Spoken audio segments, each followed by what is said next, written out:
दोस्तों, आज के इस प्रैक्टिस सेट नंबर में जो है आज हम जैसे कि प्लेटफॉर्म का प्रैक्टिस सेट डेली चलता है, ठीक है। तो ये आज का प्रैक्टिस सेट नंबर जो है ये आज का हमारा 4 होने वाला है, ठीक है। कौन सा प्रैक्टिस सेट नंबर होने वाला है? 4 होने वाला है प्लेटफॉर्म का, ठीक है। तो इससे पहले भी हम लोग जो 3 प्रैक्टिस सेट को कवर कर चुके हैं। यदि वो वाला प्रैक्टिस सेट को नहीं लगाए हैं तो वीडियो के डिस्क्रिप्शन में टेलीग्राम का लिंक दिया गया है, वहां से जुड़िए और तीनों प्रैक्टिस सेट को लगाइए, ठीक है। देखो, प्रैक्टिस सेट जो है प्रैक्टिस सेट होता है। प्रैक्टिस सेट करने से जो आपका नॉलेज बढ़ता है, तभी जाकर के जो आप किसी भी एग्जाम को क्रैक कर पाते हैं, ठीक है। तो यदि वो वाला प्रैक्टिस सेट नहीं लगाए तो वीडियो के डिस्क्रिप्शन में जाइए, टेलीग्राम का लिंक दिया गया है, वहां से जुड़िए और प्रैक्टिस सेट को लगाइए। और यदि चैनल पर नए जुड़े होंगे तो चैनल को सब्सक्राइब करके बेल आइकन को भी प्रेस कर लीजिएगा। तो चलिए प्रश्न को स्टार्ट करते हैं। तो प्रश्न है कि ब्राजील का सबसे बड़ा शहर जो ये कौन सा होता है? ब्राजील का सबसे बड़ा शहर जो है ये कौन सा है? देखो, ये साओ पाउलो, क्या जगह? साओ पाउलो, ठीक है। ब्राजील का सबसे बड़ा शहर जो है ये साओ पाउलो होता है। ऑप्शन नंबर डी हो जाएगा। वही पूछेगा कि ब्राजील विश्व में कहवा का पात्र जो है किसे कहा जाता है? तो विश्व में कहवा का पात्र जो ये ब्राजील को ही कहा जाता है, ठीक है। विश्व में कहवा का पात्र जो है ये ब्राजील को ही कहा जाता है। चलिए, अगला प्रश्न है कि बोधनिया की खाई दो देशों के बीच स्थित है, उनमें से एक फिनलैंड है, दूसरा देश जो ये कौन सा है? दूसरा देश जो है ये कौन सा है?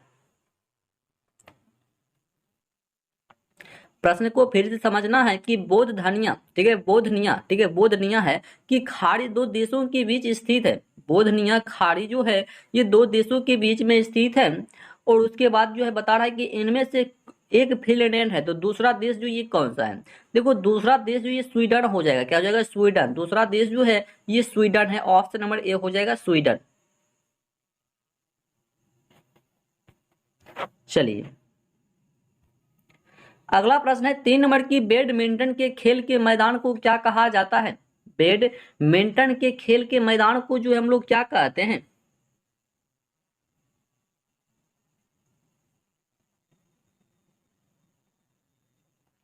बैडमिंटन के खेल के मैदान को जो है क्या कहा जाता है?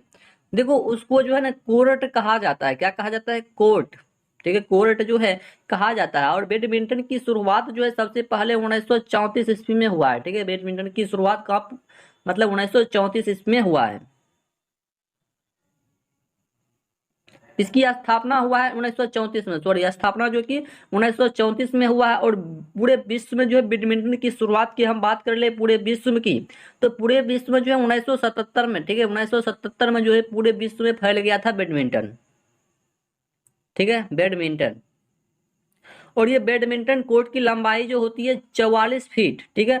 और जो इसकी ये होती है लंबाई 84 फीट होती है, और चौड़ाई जो होती है 20 फीट की होती है, ठीक है। चलिए,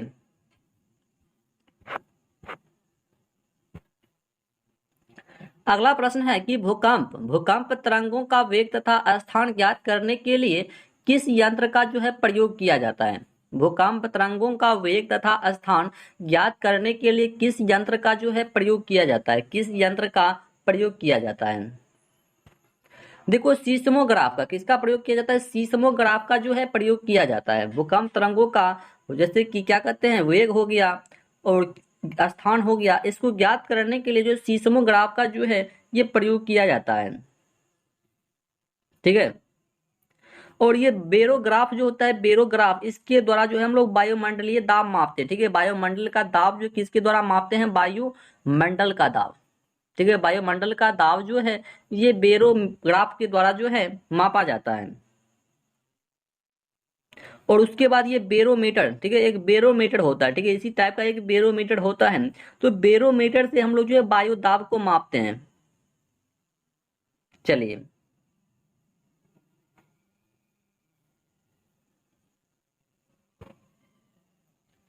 अगला प्रश्न है कि भारत का पहला विश्व शांति केंद्र कहाँ जो ये स्थापित किया जाएगा? भारत का पहला विश्व शांति केंद्र जो ये कहाँ पर स्थापित जो है किया जाएगा? अभी हुआ नहीं है बल्कि होगा। देखो, ये गुरुग्राम में, कहां पर किया जाएगा? गुरुग्राम में जो ये किया जाएगा। ऑप्शन नंबर डी हो जाएगा गुरुग्राम।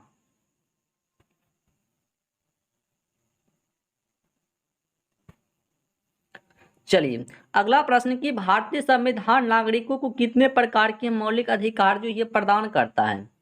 भारतीय संविधान नागरिकों को कितने प्रकार के मौलिक अधिकार जो ये प्रदान करता है। देखो 6 को करता है, कितने 6 करता है, ऑप्शन नंबर सी हो जाएगा 6 को। ठीक है, कितना, ये 6 को करता है, 6 को।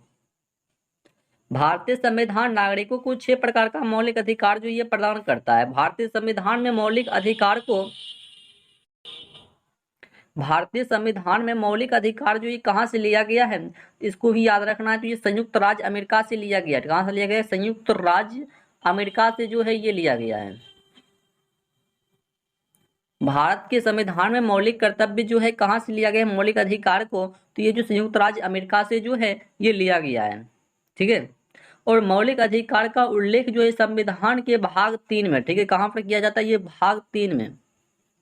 ठीक है, भाग 3 में जो है, और आर्टिकल 12 से लेकर 35 के बीच, ठीक है, 12 से लेकर 35 के बीच में जो है मौलिक अधिकार का जो है ये वर्णन किया गया है। ठीक है, मौलिक अधिकार का जो है वर्णन किया गया है।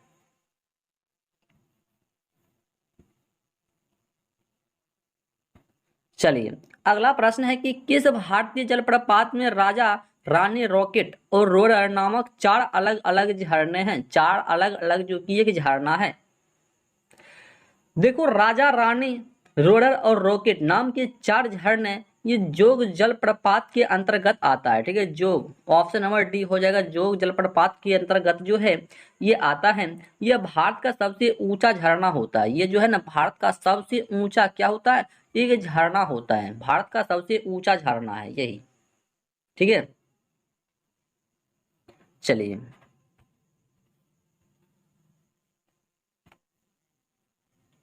अगला प्रश्न है कि पूरा पाषाण काल में लोग कहाँ रहते थे। पूरा पाषाण काल में लोग जो है ये कहाँ पर जो है रहता था, पूरा पाषाण काल में। देखो पूरा पाषाण काल में लोग जो ये पहाड़ की कंदराओं में रहते थे। कि कहाँ पर रहता था, पहाड़ की जो ये कंदराओं होता है वहां पर जो ये रहते थे पूरा पाषाण काल में लोग। और पूरा पाषाण के अंतिम में देखो पूछता है कि आग का आविष्कार कहाँ पर हुआ, ये पूरा पाषाण काल में और अंतिम दौर में हुआ था आग का आविष्कार। ठीक है, पूरा पाषाण काल में आग का दौर जो है ये अंतिम दौर पर हुआ था। ठीक है, आग का आविष्कार पूरा पाषाण काल में ही हुआ है।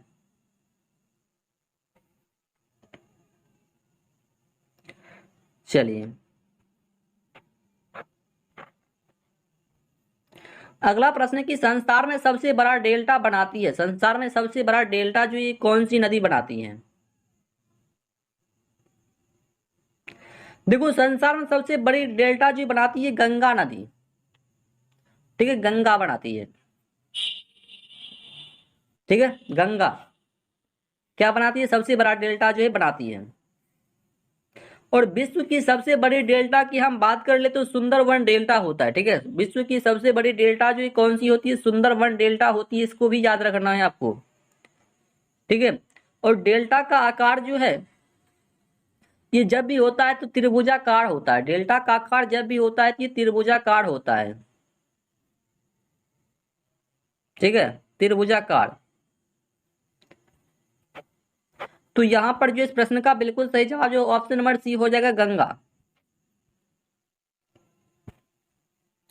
चलिए अगला प्रश्न कि बैडमिंटन का नेट जमीन से कितनी ऊंचाई पर रहता है। बैडमिंटन का नेट जो होता है जमीन से कितनी ऊंचाई पर जो ये होता है।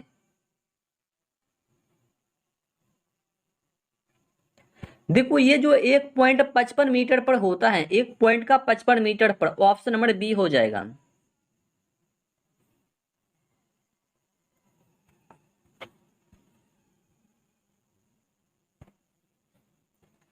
चलिए अगला प्रश्न है कि निम्नलिखित कथनों में से कौन सा सही है। इस सभी कथन में से एक कथन को आपको सही बताना है।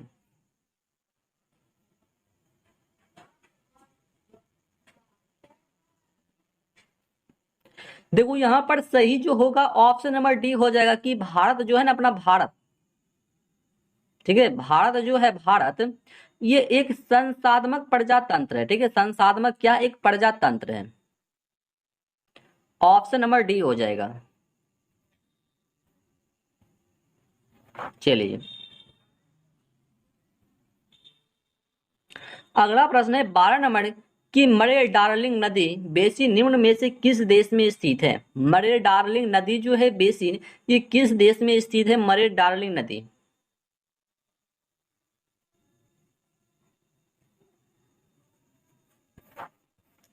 देखो ये कहाँ पर स्थित है, तो ये ऑस्ट्रेलिया में स्थित है। कहाँ पर स्थित है, ऑस्ट्रेलिया में मरे डार्लिंग जो कि एक नदी है, ये जो है ऑस्ट्रेलिया में स्थित है, ऑस्ट्रेलिया में।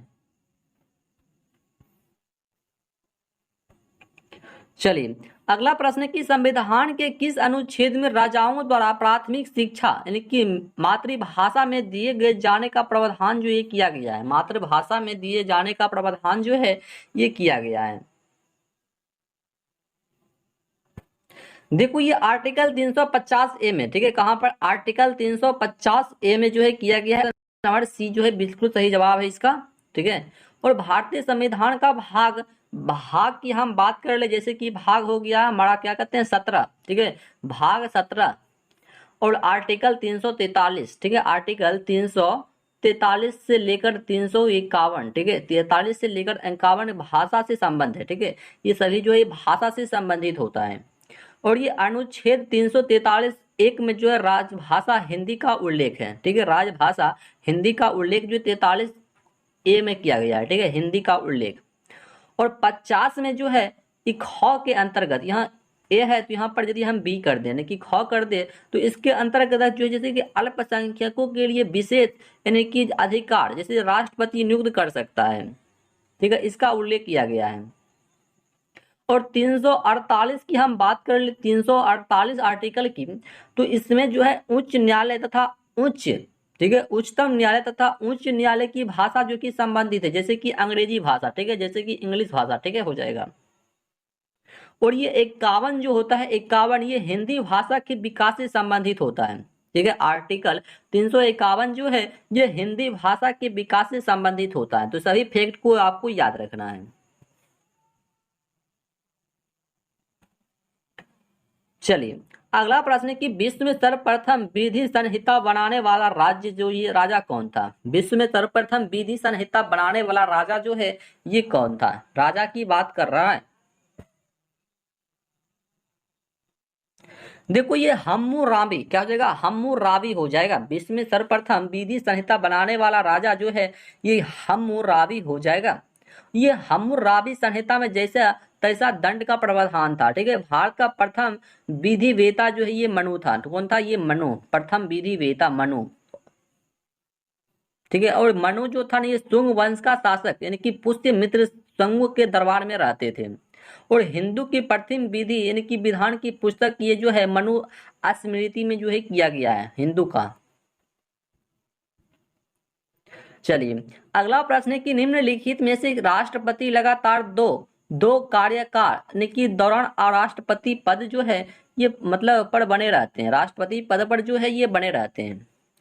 प्रश्न को आपको फिर से देखना चाहिए। इस प्रश्न को देखो, प्रश्न है कि निम्नलिखित में से कौन से राष्ट्रपति लगातार दो कार्य का दौरान राष्ट्रपति पद पर जो ये बने रहेंगे, बने रहे हैं मतलब रहे हैं, ये नहीं बोल रहा है कि रहा है, लेकिन बने मतलब रह चुका है। यहाँ पे देखो ये रह चुका है 2 बार डॉक्टर राजेंद्र प्रसाद। डॉक्टर राजेंद्र प्रसाद जो है भारत के एकमात्र राष्ट्रपति थे जो लगातार 2 बार एक कार्यकाल के लिए राष्ट्रपति पद पर रहे थे, डॉक्टर राजेंद्र प्रसाद।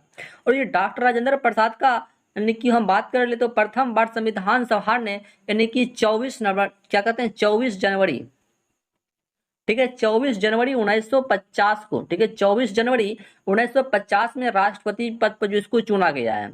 और भारत के प्रथम उपराष्ट्रपति जो है ये किसको चुना गया, डॉक्टर एस राधा कृष्ण को जो ये इसको प्रथम अध्यक्ष मतलब अध्यक्ष के रूप में जो है चुना गया था, ठीक है। भारत के प्रथम उपराष्ट्रपति जो था ये डॉक्टर एस राधा कृष्ण था, जो कि लगातार 2 कार्यकाल के दौरान उपराष्ट्रपति भी रह चुका है, ठीक है। ये उपराष्ट्रपति पूछेगा तो ये हो जाएगा, और राष्ट्रपति पूछेगा तो ये डॉक्टर राजेंद्र प्रसाद हो जाएगा, ठीक है। दोनों को याद रखना है।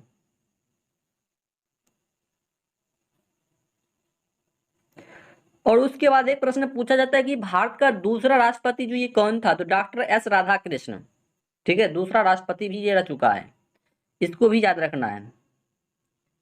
और इसी के अवसर पर जैसे कि 5 सितंबर को जो शिक्षक दिवस के रूप में भी मनाया जाता है डॉक्टर एस राधाकृष्ण के ये मतलब अवसर पर जो है ये 5 सितंबर को जो शिक्षक दिवस के रूप में मनाया जाता है। प्रश्न जो है बार बार पूछा जाता है इसलिए बता दीजिए। चलिए अगला प्रश्न कि गुलाबों की लड़ाई हुई थी, यानी कि गुलाबों की लड़ाई जो ये कहाँ पर हुई थी, गुलाबों की लड़ाई।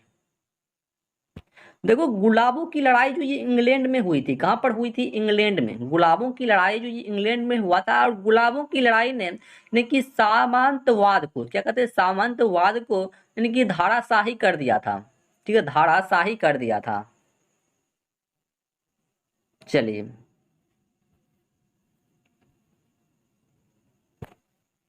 अगला प्रश्न है कि बुकर सम्मान से सम्मानित प्रथम भारतीय महिला जो ये कौन है। बुकर सम्मान से सम्मानित प्रथम भारतीय महिला जो है ये कौन है, बुकर सम्मान से सम्मानित।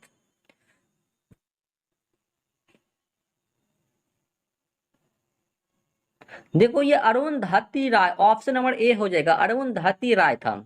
अरुंधति राय को the God of small things के लिए बुकर पुरस्कार जो कि 1997 में दिया गया था। कब दिया गया था, 1997 ईस्वी में जो इसे दिया गया था। और भारत के मूल के यानी कि B.S. नॉयपॉल को 1971 ईस्वी में इन ए फील्ड एस्टेट के लिए दिया गया था बुकर पुरस्कार। ठीक है, चलिए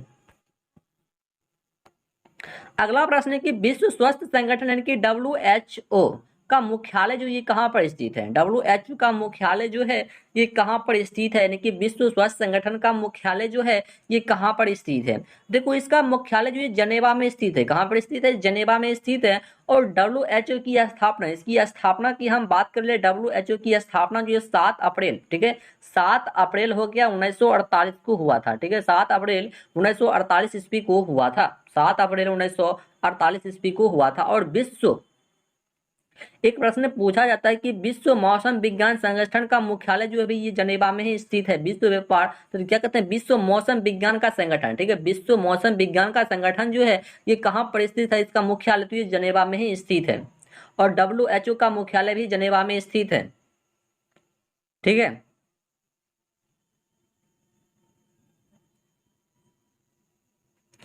चलिए अगला प्रश्न है कि दिल्ली समझौता के दौरान ब्रिटिश भारत का वायसराय जो ये कौन था। देखो जब दिल्ली का समझौता हो रहा था उस समय ब्रिटिश भारत का वायसराय जो ये कौन था। देखो ये लॉर्ड इरविन, कौन था ये, लॉर्ड इरविन था। ठीक है, लॉर्ड इरविन।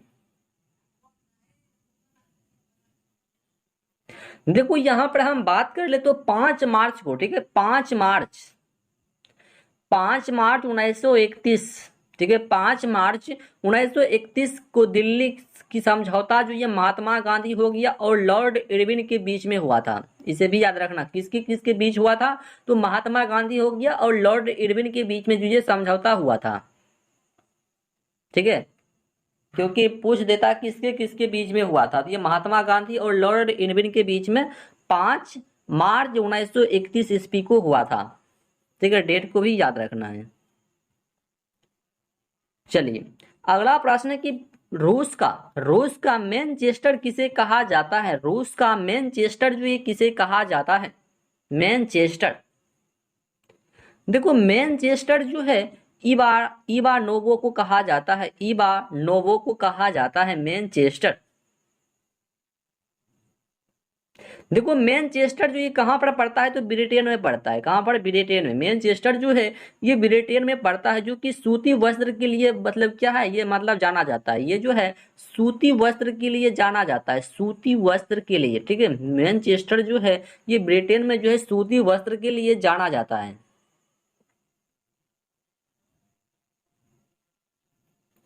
ठीक है, सूती वस्त्र के लिए।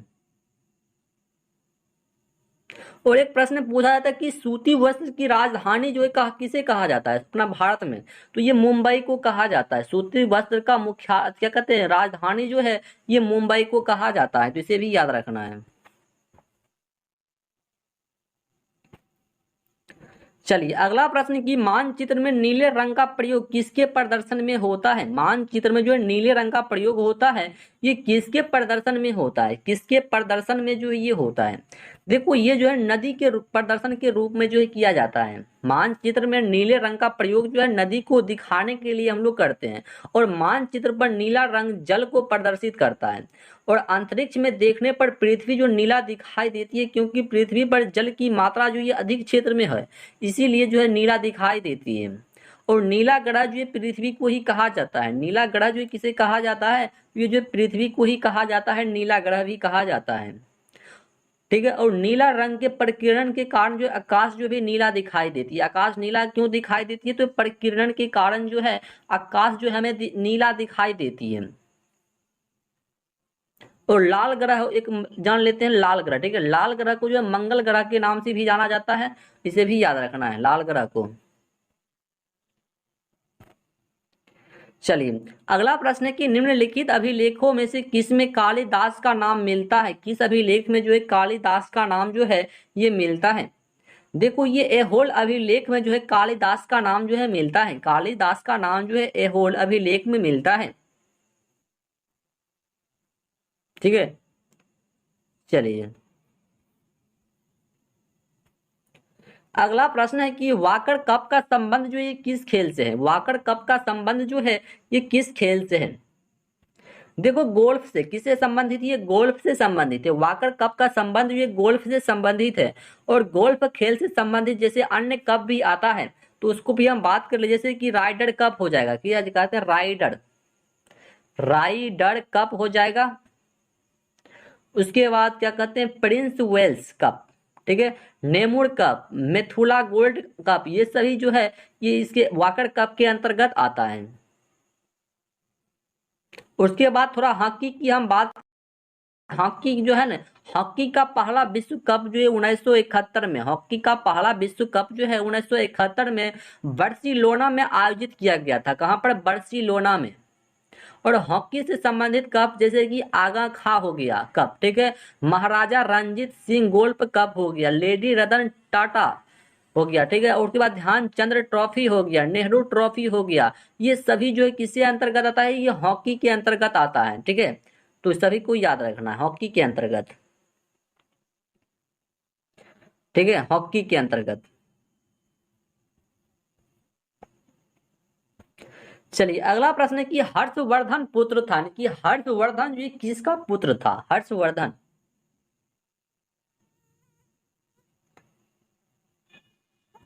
देखो हर्षवर्धन जो है ये प्रभाकर वर्धन का पुत्र था। ठीक है, प्रभाकर वर्धन का। ठीक है, ऑप्शन नंबर डी हो जाएगा। और ये हर्ष जो है, हर्ष की बहन का नाम जो है पूछ देता है, तो इसकी बहन का नाम जो ये राजश्री था। क्या नाम था उसका? राजश्री। इसकी बहन का नाम जो है ये राजश्री था। ठीक है, हर्षवर्धन की बहन का नाम जो है ये राजश्री था, राजश्री। और बड़े भाई का नाम जो है राज्यवर्धन था, राज्यवर्धन। और ये कन्नौज जो है ना राजधानी बनाया था, ये हर्षवर्धन नहीं बनाया था, कन्नौज। ठीक है, कन्नौज।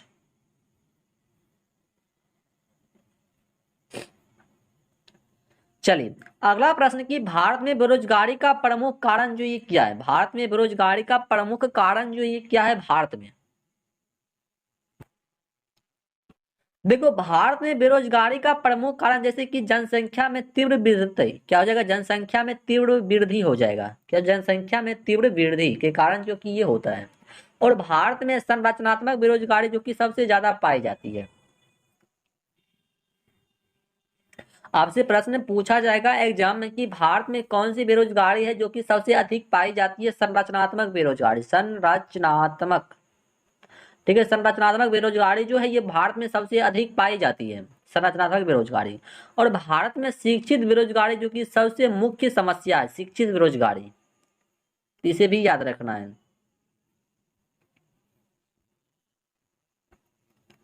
चलिए अगला प्रश्न की सांकेतिक मुद्रा व्यवस्था किसने लागू किया है? सांकेतिक मुद्रा व्यवस्था जो ये किसने जो है लागू किया है? किसने जो है ये लागू किया है? देखो ये मोहम्मद बिन तुगलक ने किया। किसने किया है? मोहम्मद बिन तुगलक ने जो है इसे लागू किया है। मोहम्मद बिन तुगलक के समय सबसे अधिक विद्रोह हुआ था, जो कि सल्तनत काल में हुआ था। ठीक है, सल्तनत काल में सबसे अधिक विद्रोह हुआ था। और मोहम्मद बिन तुगलक जो है ये सबसे अधिक क्षेत्रफल पर शासन करने वाला मात्र एक सुल्तान था, ठीक है, मोहम्मद बिन तुगलक। चलिए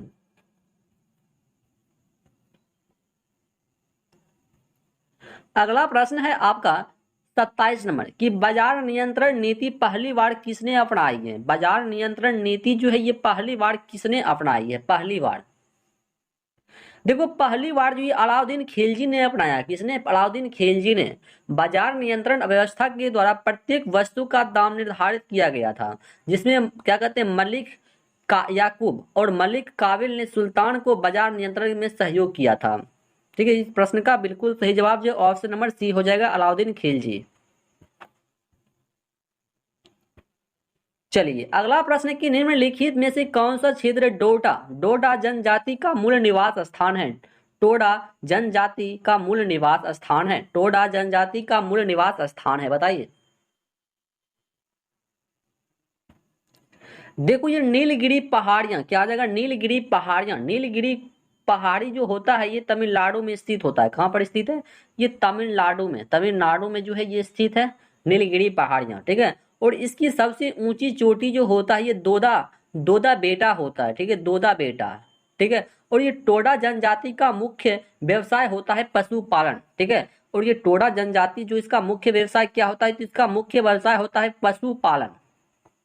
टोडा जनजाति का मुख्य व्यवसाय जो होता है, इसका मुख्य व्यवसाय है पशुपालन करना, ठीक है, पशुपालन करना, ठीक है। तो इस प्रश्न का बिल्कुल सही जवाब जो हमारा ऑप्शन नंबर डी हो जाएगा, नीलगिरी पहाड़ियां पर, जो कि तमिलनाडु में पड़ता है।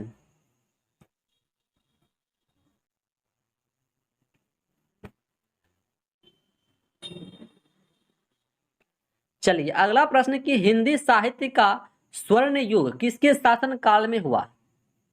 हिंदी साहित्य का स्वर्ण युग जो है किसके शासन काल में हुआ है? किसके शासन काल में जो है ये हुआ है?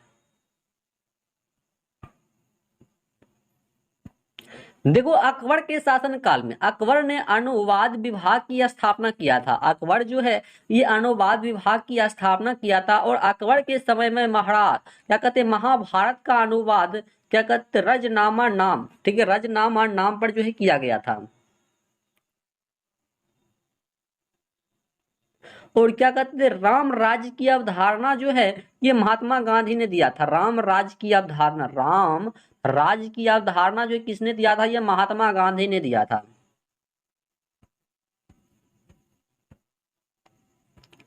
चलिए अगला प्रश्न है कि बिहार की कुल जनसंख्या का कितना प्रतिशत भाग कृषि पर जो है ये आश्रित है? बिहार का कुल जनसंख्या का कितना भाग जो है कृषि पर मतलब आधारित है? कृषि पर आधारित है। देखो ये 80%, सॉरी 80 नहीं होगा बल्कि 77 हो जाएगा। कितना हो जाएगा? 77%, ठीक है। 77% जो मतलब जो ये कृषि पर आश्रित है, ठीक है। बिहार की कुल जनसंख्या की जो है 77% जो है कृषि पर ही आधारित है, कृषि पर। और बिहार में कृषि के पिछड़ने का दूर कारण मतलब जो ये बहुत तरह हो जाएगा, ठीक है। जैसे कि हम कुछ बात ले लें, जैसे कि बिहार में शिक्षा स्वास्थ्य की स्थिति जो है ये अच्छी नहीं है, ठीक है, बिहार में। और बिहार में केवल जो है 1129, कितना? ये 1129 आबादी शहर निवास करते हैं, जिसमें से 2011 की जनगणना के अनुसार की हम बात की है, ठीक है। चलिए बिहार का सब चीज जो है अलग अलग है। चलिए अगला प्रश्न है कि राष्ट्रीय श्रम आयोग के अनुसार कृषि श्रमिक कितने प्रकार के होते हैं? कृषि श्रमिक जो है ये कितने प्रकार के जो है होते हैं? देखो ये 2 प्रकार की होता है। कितने प्रकार की कृषि श्रमिक होते हैं? ये 2 प्रकार की होता है। ऑप्शन नंबर ए हो जाएगा, 2 प्रकार के, ठीक है, 2 प्रकार के। जैसे कि भारत में सर्वाधिक आबादी कृषि क्षेत्र में कार्यरत होना, और दूसरा जो है भारत में कृषि पर आधारित उद्योग में सर्वाधिक श्रमिक श्रमिक वस्त्र उद्योग में कार्यरत होना, ठीक है, 2 होता है। ऑप्शन नंबर ए हो जाएगा। चलिए अगला प्रश्न है कि अंग्रेजी ईस्ट इंडिया कंपनी को भारत में व्यापार करने का चार्टर किसने प्रदान किया था? ये जो किसने प्रदान किया था, जल्दी से आंसर कीजिए कमेंट बॉक्स में।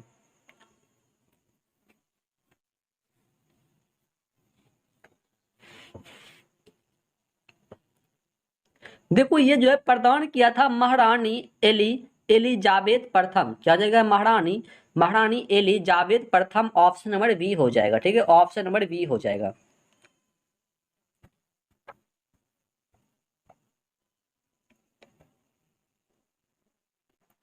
चलिए अगला प्रश्न है 33 नंबर की, निम्न में से किस देश ने विश्व में सर्वप्रथम कोविड-19 की वैक्सीन विकसित कर लेने का दावा किया था, विकसित कर लेने का जो है ये दावा किया था।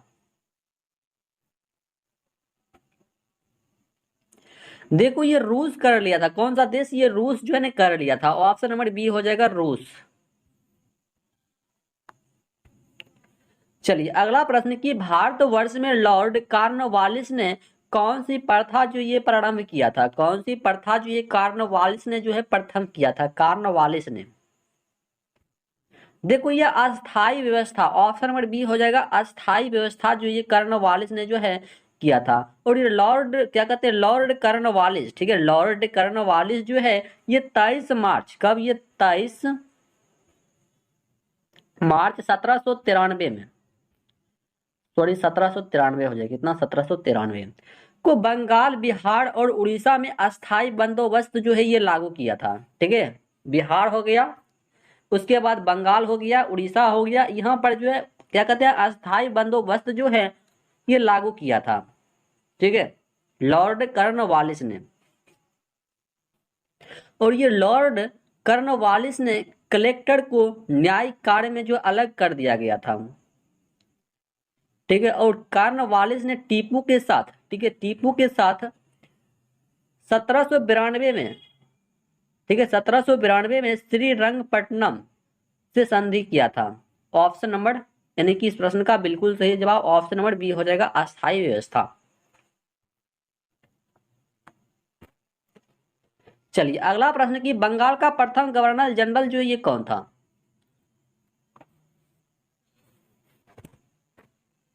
बंगाल का प्रथम गवर्नर जनरल जो है ये कौन था, तो ये वारेन हेस्टिंग्स, क्या हो जाएगा, वारेन हेस्टिंग्स जो है ये बंगाल का प्रथम गवर्नर जनरल था। ऑप्शन नंबर ए हो जाएगा, option number A.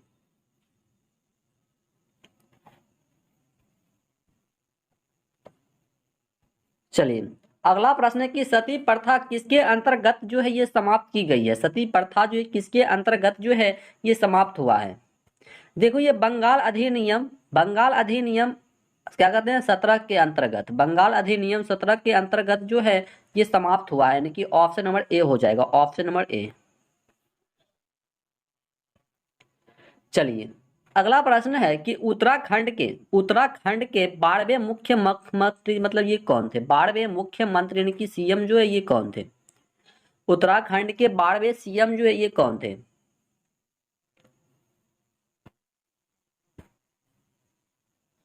Pushkar Singh Dhami, क्या आ जाएगा, Pushkar Singh Dhami, option number C, Pushkar Singh Dhami जो कि उत्तराखंड के 12वें मुख्यमंत्री बने हैं। चलिए अगला प्रश्न है 38 नंबर की, निम्न में कौन संविधानतर संस्था है, संविधानतर मतलब क्या एक संस्था है, बताइए। देखो ये जो होता है क्या कहते हैं नीति आयोग होता है, क्या होता है नीति आयोग, ऑप्शन नंबर सी नीति आयोग। नीति आयोग जो है एक प्रकार का जैसे कि संविधानतर संस्था होती है, क्योंकि इसका संविधान में कोई उल्लेख नहीं होता है, इसका जो है संविधान में जो है ना कोई भी उल्लेख ही नहीं होता है, इसीलिए जो है इसको क्या कहते हैं हम लोग, तो इसको कहते हैं संविधानतर संस्था। ठीक है, और इसकी योजना जो है ना 1 जनवरी 2015 में वर्तमान केंद्र सरकार ने योजना आयोग की जगह नीति आयोग की स्थापना किया है। योजना, पहले देखो ये योजना आयोग था, इसको बाद में जो है नीति आयोग की घोषणा किया गया था 1 जनवरी 2015 को। और नीति आयोग का पदेन अध्यक्ष जो है भारत का ये प्रधानमंत्री होता है। ठीक है, नीति आयोग का अध्यक्ष जो कौन होता है, तो ये जो है प्रधानमंत्री, कौन होता है, प्रधानमंत्री होता है नीति आयोग का अध्यक्ष। चलिए अगला प्रश्न कि बिपिन चंद्रपाल अपने राजनीतिक जीवन के प्रारंभ में निम्नलिखित में से क्या थे, निम्नलिखित में से जो है वो क्या थे। देखो वो जन एक उदारवादी था, कौन था, एक उदारवादी, ऑप्शन नंबर ए हो जाएगा उदारवादी। चलिए अगला प्रश्न कि बिहार दिवस 2022 की थीम क्या घोषित की गई थी, बताइए।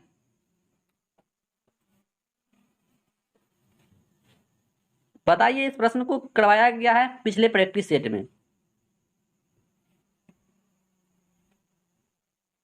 देखो, बिहार दिवस 2022 की थीम जो है ये जल जीवन हरियाली।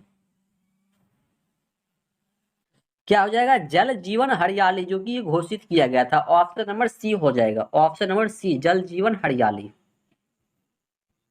चलिए अगला प्रश्न है कि सर्वोच्च न्यायालय ने निम्न में से किस वरिष्ठ अधिवक्ता को न्यायालय की अवमानना का दोषी पाया है? अवमानना का दोषी पाया है। और फिर से प्रश्न को आपको समझना है। प्रश्न है कि सर्वोच्च न्यायालय में निम्न में से किस वरिष्ठ अधिवक्ता को न्यायालय की अवमानना का दोषी पाया है? अवमानना का ये दोषी पाया है। देखो, ये प्रशांत भूषण को, यानी कि ऑप्शन नंबर बी हो जाएगा, प्रशांत भूषण। चलिए अगला प्रश्न कि इंडियन एसोसिएशन की स्थापना जो किसने किया है? बहुत अच्छा प्रश्न है कि इंडियन एसोसिएशन की स्थापना जो ये किसने किया है? इसकी स्थापना जो है किसने किया है? इंडियन एसोसिएशन की स्थापना जो है किसने किया है? देखो, ये सुरेंद्र नाथ बनर्जी ने किया है। किसने किया है? सुरेंद्र नाथ बनर्जी ने। ऑप्शन नंबर डी हो जाएगा, सुरेंद्र नाथ बनर्जी ने। मिस वर्ल्ड, क्या है? मिस वर्ल्ड 2021 का किताब जो किसने जीता है? मिस वर्ल्ड 2021 का किताब जो है यह किसने जीता है? देखो, ये केरोलिना बेलावास्का ने जो है मिस वर्ल्ड 2021 का किताब जो ये जीता है।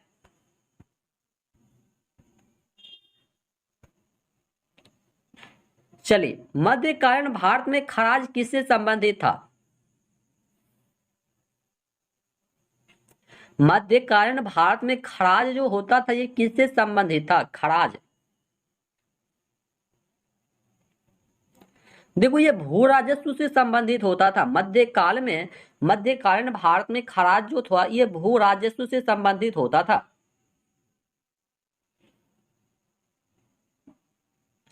देखो, ये मुस्लिम में लिया जाता था। किस में लिया जाता है? मुस्लिम में जो नहीं लिया जाता था, इसीलिए मुस्लिम में। चलिए अगला प्रश्न है कि एतमाद उद्दौला का मकबरा जो ये किससे संबंधित है? एतमाद उद्दौला का मकबरा जो ये किससे संबंधित है? देखो, यह मकबरा जो है ना, यह मकबरा जहांगीर से संबंधित था। ऑप्शन नंबर डी हो जाएगा, जहांगीर से संबंधित था। चलिए अगला प्रश्न है कि द एंड गेम उपन्यास का लेखक जो है ये कौन है? द एंड गेम उपन्यास का लेखक जो है ये कौन है? इसका लेखक जो है ये कौन है? देखो, ये हुसैन जैदी। क्या हो जाएगा? हुसैन जैदी हो जाएगा। ऑप्शन नंबर डी हो जाएगा, Hussain Zaidi. The end game उपन्यास का लेखक जो है ये हुसैन जैदी हो जाएगा। ऑप्शन नंबर डी हो जाएगा। चलिए अगला प्रश्न कि भारत के महान ज्योतिषाचार्य आर्यभट्ट का बिहार के किस नगर से गहरा संबंध है? आर्यभट्ट का जो है बिहार के किस नगर से जो है ये गहरा संबंध है आर्यभट्ट का? देखो, ये पाटलिपुत्र से जो कि गहरा संबंध था।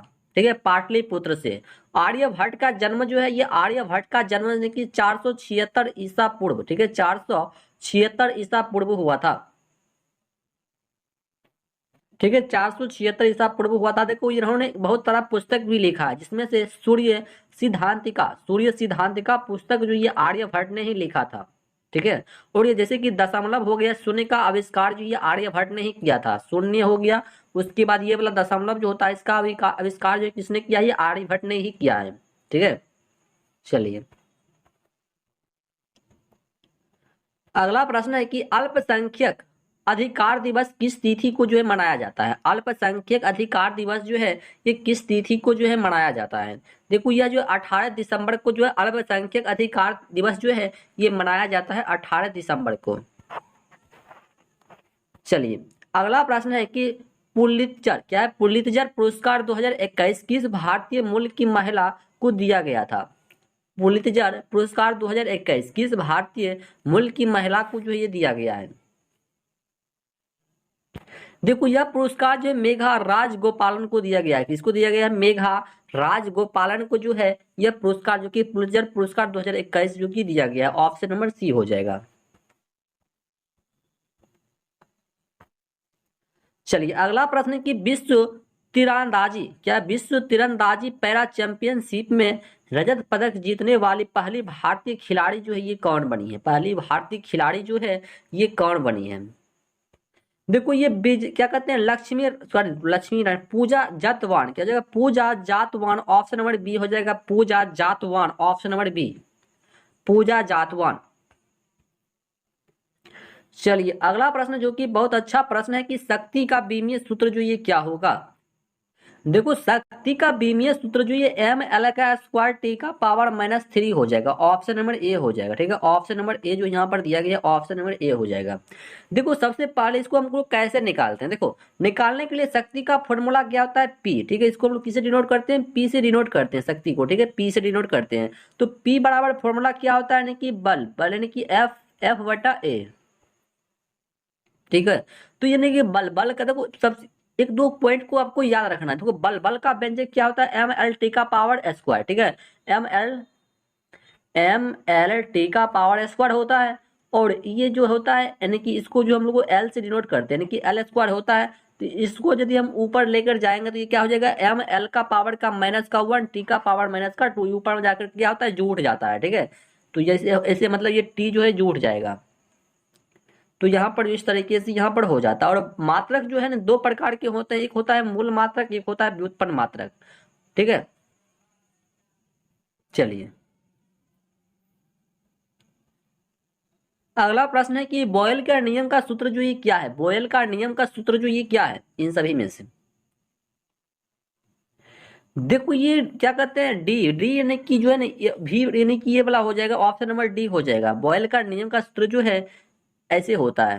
देखो बात कर लेंगे बॉयल का नियम। देखो स्थिर ताप पर गैस की नियत मात्रा का अध्ययन उसके दाब का व्युत्पन्न होता है। क्या होता है? व्युत्क्रमानुपाती हो, जैसे कि भी व्युत्क्रमानुपाती 1/p। ठीक है, 1/p। और यह बॉयल का नियम कहलाता है। और चार्ल्स का नियम स्थिर दाब पर किसी गैस का नियत मात्रा का अध्ययन आयतन उसके परम ताप पर सीधा अनुपाती होता है। जैसे कि कैसे हो जाएगा? तो सीधा अनुपाती भी का समानुपाती टी हो जाएगा। ठीक है, ऐसे होता है। ठीक है, चलिए अगला प्रश्न है कि एक इलेक्ट्रॉन की सही स्थिति तथा ऊर्जा के साथ निर्धारण जो ये कैसे होता है? एक इलेक्ट्रॉन की सही स्थिति तथा ऊर्जा के साथ निर्धारण जो ये कैसे होता है? देखो एक इलेक्ट्रॉन की सही स्थिति तथा ऊर्जा के साथ निर्धारण जो ये असंभव हो जाएगा। क्या हो जाएगा? ये जो है ना असंभव हो जाएगा। ठीक है, हाँ असंभव हो जाएगा। देखो हाइजेनबर्ग क्या कहते हैं? हाइजेनबर्ग अनिश्चितता सिद्धांत के अनुसार इलेक्ट्रॉन की सही स्थिति तथा ऊर्जा के साथ निर्धारण संभव नहीं किया है। ठीक है, संभव जो ये नहीं किया है। चलिए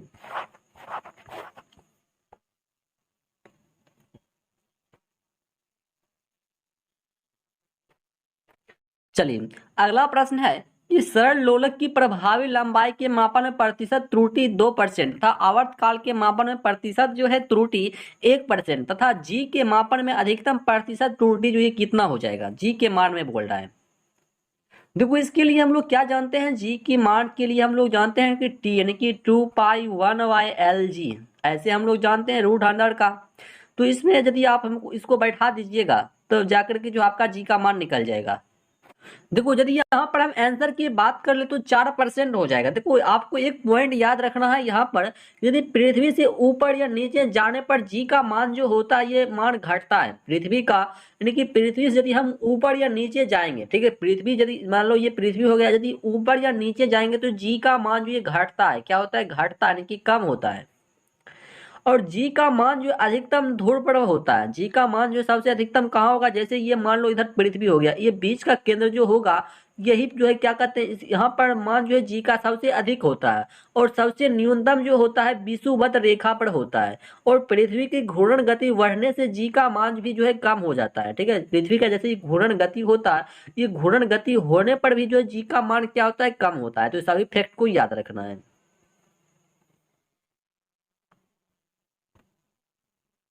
चलिए अगला प्रश्न है कि चुंबकीय अनुनाद का आधारित है, यानी कि चुंबकीय अनुनाद जो है किस पर आधारित है? चुंबकीय अनुनाद जो है ये किस पर जो है ये आधारित है? देखो ये क्या कहते हैं? MRI स्कैनिंग पर। ऑप्शन नंबर बी हो जाएगा, MRI स्कैनिंग पर। चलिए अगला प्रश्न है कि अभी केंद्र बल सदैव कार्य करता है। अभी केंद्र बल जो है सदैव कार्य करता है। देखो अभी केंद्र बल जो है सदैव केंद्र की और यानी कि त्रिज्या के अनुदिश जो ये कार्य करता है। त्रिज्या के अनुदिश क्या करता है? त्रिज्या के अनुदिश जो है ये कार्य करता है केंद्र बल, त्रिज्या के अनुदिश।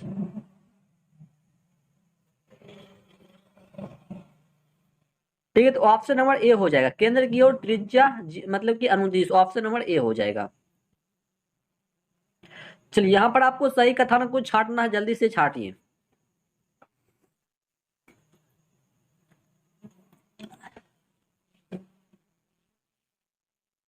देखो सही कथन जो है चाल में केवल परिणाम एवं वेग में परिमाण और दिशा दोनों होता है। ऑप्शन नंबर बी जो है बिल्कुल सही है। ठीक है, ऑप्शन नंबर बी क्या है? बिल्कुल सही जवाब है।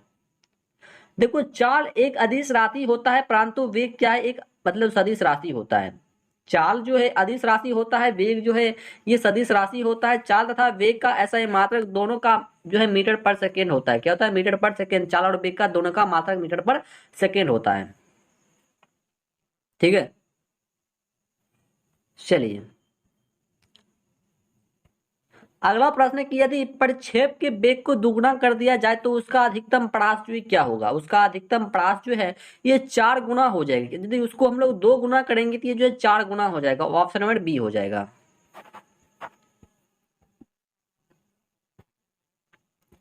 चलिए अगला प्रश्न है कि निम्न में से किस बीमारी के लिए ट्राइवेलेंट के स्थान पर वाईवेलेंट ORB देने का निर्णय भारत सरकार ने लिया है? भारत सरकार ने जो ये लिया है बताइए।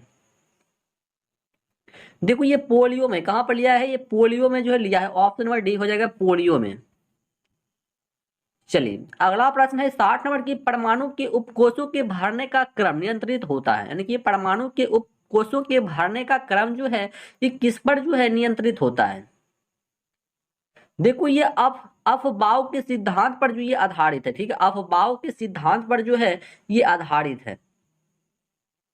ठीक है, देखो हुंड के नियम के अनुसार, हुंड का नियम क्या कहता है? देखो हुंड हुंड के नियम के अनुसार किसी भी कक्ष के उपरांश में इलेक्ट्रॉन पहले एक एक भर कर मतलब जो है दूसरे में वो जोड़ा बनाता है। पहले एक को भरेगा तब जाकर के क्या करे? दूसरे में वो जोड़ा बनाएगा। ठीक है, इस तरीके से भरता है। चलिए अगला प्रश्न है कि क्षैतिज वृत्त के नियत चाल से गतिशील वस्तु की नियत जो है कैसी होगी? नियत जो है इसकी कैसी हो जाएगी? देखो इसकी नियत जो है क्षैतिज ऊर्जा हो जाएगी। गतिज ऊर्जा क्या हो जाएगा? गतिज ऊर्जा हो जाएगा। ऑप्शन नंबर ए हो जाएगा, गतिज ऊर्जा। ठीक है, गतिज ऊर्जा किसी वस्तु के कार्य करने की क्षमता जो होती है उस वस्तु की ऊर्जा कहलाती है। ठीक है, ऊर्जा जो होता है ये 2 प्रकार की होता है, एक गतिज ऊर्जा होता है, एक स्थितिज ऊर्जा होता है। और जो गति के कारण ऊर्जा करता है उसको गति ऊर्जा, जो स्थिति के कारण अपना ऊर्जा बदलती है उसको हम लोग स्थितिज ऊर्जा कहते हैं। ठीक है, चलिए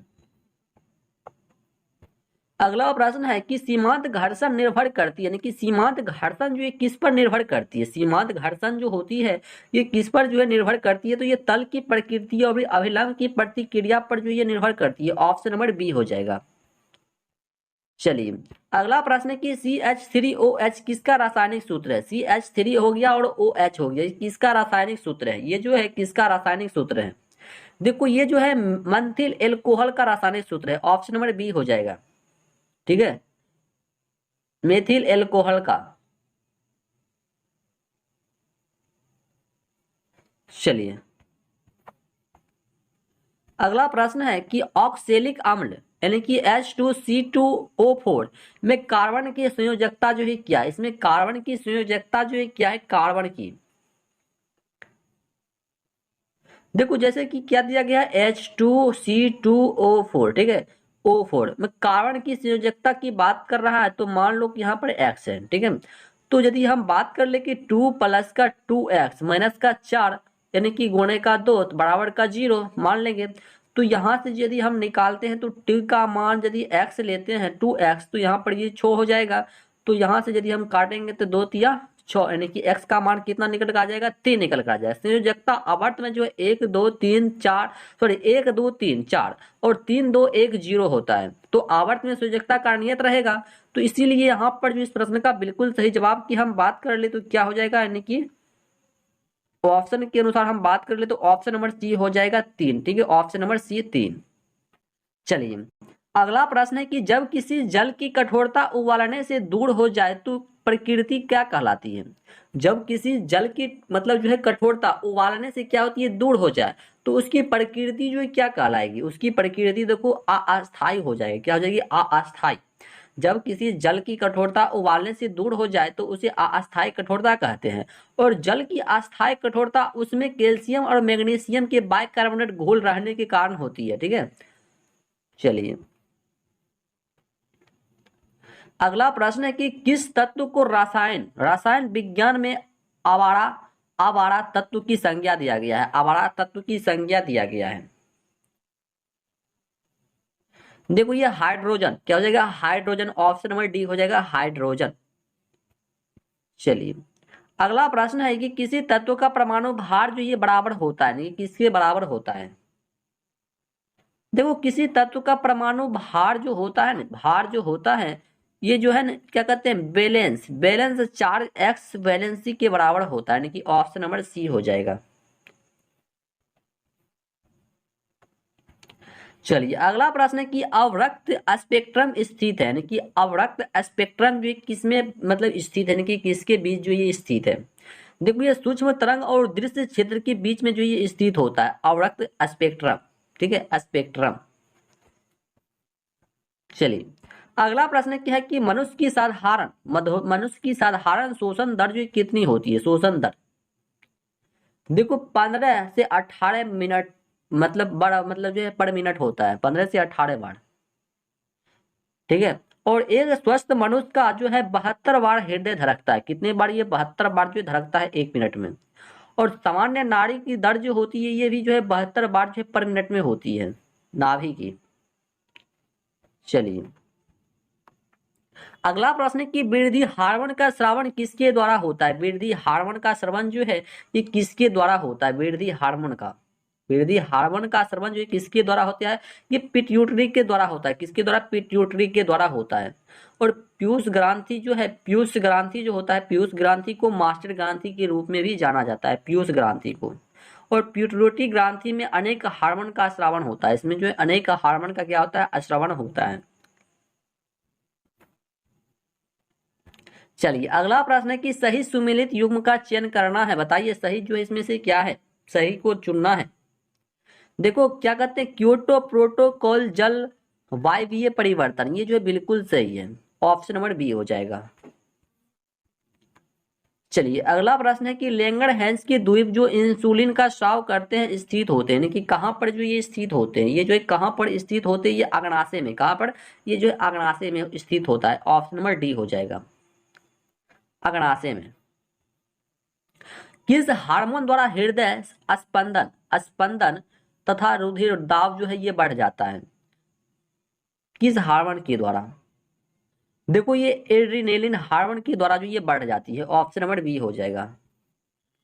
चलिए अगला प्रश्न है कि बीसीजी का टीका नवजात शिशु को कितने दिन के भीतर लगाना चाहिए, कितने दिन के भीतर जो है ये लगाना चाहिए। देखो ये 6 माह के भीतर जो इसको लगा देना चाहिए, बीसीजी का टीका जो है 6 माह के भीतर जो है लगाना चाहिए, 6 माह के भीतर। चलिए अगला प्रश्न है कि सर्वाधिक क्रियाशील हैलोजन जो ये कौन सा है, सर्वाधिक। देखो ये फ्लोरीन, ऑप्शन नंबर डी हो जाएगा फ्लोरीन। सर्वाधिक क्रियाशील हैलोजन ये फ्लोरीन होता है। फ्लोरीन की विद्युत ऋणात्मक सबसे अधिक होती है, क्या होती है, सबसे अधिक होती है,